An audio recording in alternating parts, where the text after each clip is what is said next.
Me gustaría ser el perro de un perro, que fuera él quien me sacara a pasear, que me comprara pienso caro sin complejos y en un cazo me sirviera agua mineral.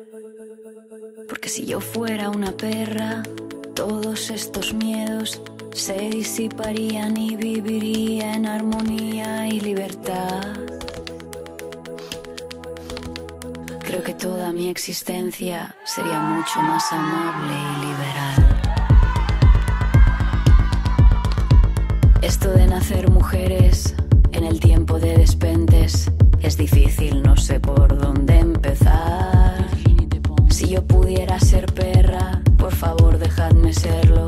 Solo pido ir sin correa a pasear.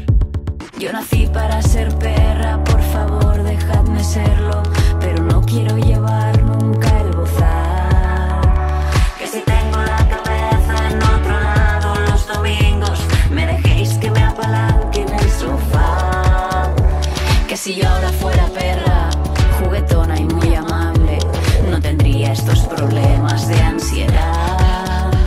Que si yo ahora fuera perra, no estaría aquí llorando, que saldría al patio rápido a saltar.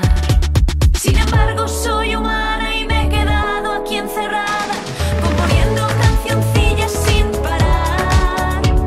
Aunque si yo fuera perra, también compondría mis temas, porque nadie me puede prohibir ladrar.